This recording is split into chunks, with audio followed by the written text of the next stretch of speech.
Mais la première chose, je voudrais déjà faire une observation par rapport au succès du Parti Les Démocrates à ces élections-là. Je crois que il m'a semblé que c'est un peu surfait de penser que le peuple est intervenu cette fois-ci juste pour rendre justice à un camp au détriment de l'autre. Je crois que si les démocrates étaient allés aux élections en 2019, les démocrates auraient eu des députés aussi. Et s'il n'y en avait pas eu, c'est parce qu'ils n'étaient pas allés aux élections. Donc je ne suis pas de ceux qui pensent que les démocrates, cette fois-ci, le peuple leur a donné, leur a rendu justice. Leur absence en 2019 a fait qu'ils n'ont pas pu avoir des députés. Cette fois-ci, ils en ont eu. C'est ma lecture à moi par rapport à cet aspect des choses. De toutes les façons, ce que nous avons suivi, notamment, parce que ce ne serait pas bien de ne pas le relever, je crois que ça restera comme un point d'orgue dans cette cérémonie. Le discours vitriol que nous venons d'entendre. Un véritable réquisitoire voilà, contre le pouvoir talent. Voilà, mais bon, ils ont précisé que c'est sincère qu'ils sont de l'opposition. Et pour ma part, je crois aussi que cela augure un peu de ce que seront les débats dans l'hémicycle. Mais les signataires de ce discours ne sont pas dupes. Je crois qu'ils ne se font aucune illusion. Parce qu'au détour d'une phrase, j'ai entendu dire que la majorité de ce moment ne doit pas se dire qu'elle a raison sur tous les débats qui seront menés.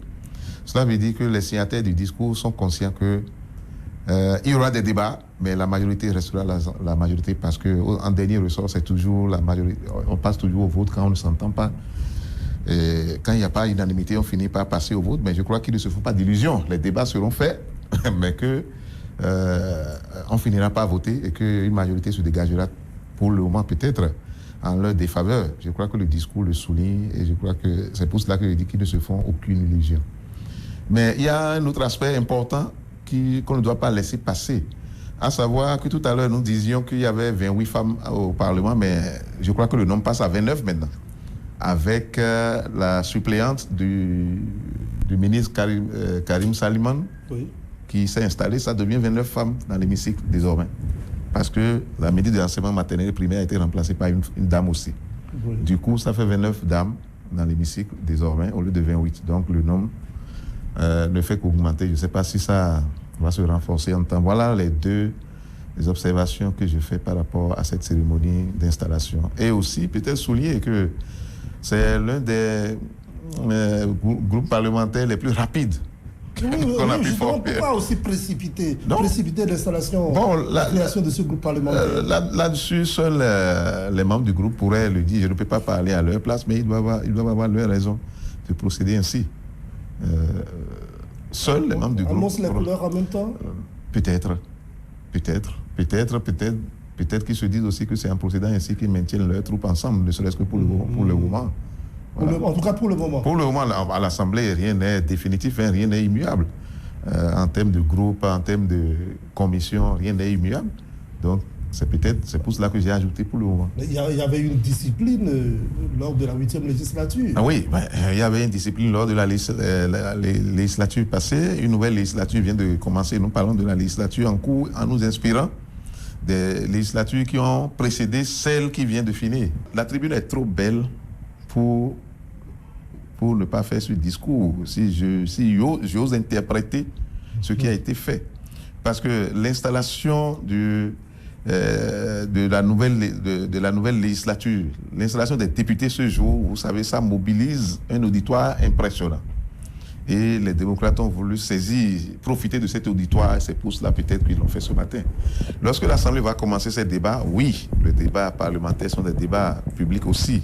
Mais ce n'est pas évident qu'on puisse avoir le même auditoire que ce matin. Je crois que c'est de cela que les démocrates ont voulu profiter. En tenant le fait dès ce matin, devant cet auditoire, devant l'ensemble des députés, parce que par la suite, ce n'est pas évident que tous les 109 députés soient toujours présents non plus. Vous savez, lorsque tout ce que vous avez vu comme configuration ce matin, à l'installation des députés n'est que provisoire. C'est pour cela que le débat entre majorité et minorité est un débat un peu délicat.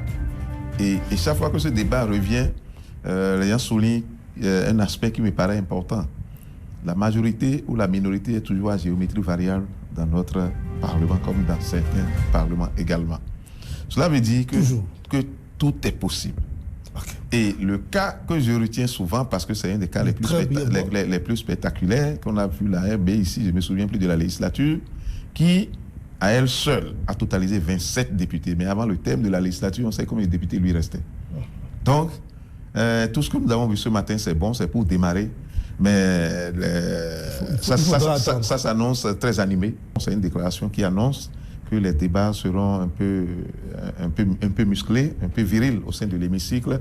Mais j'ai foi que comme cela se passe, et comme vient de le rappeler, de le dévoiler l'honorable Epiphane Quenom, qu'à des moments donnés, les gens sauront trouver le compromis entre les avantages ou bien ce qui préoccupe tel et tel groupe. Il y a l'intérêt du peuple qui se retrouve au milieu et qu'à des moments donnés, les gens trouveront l'éclairage nécessaire pour ne pas s'écarter de cet enjeu primordial pour le peuple.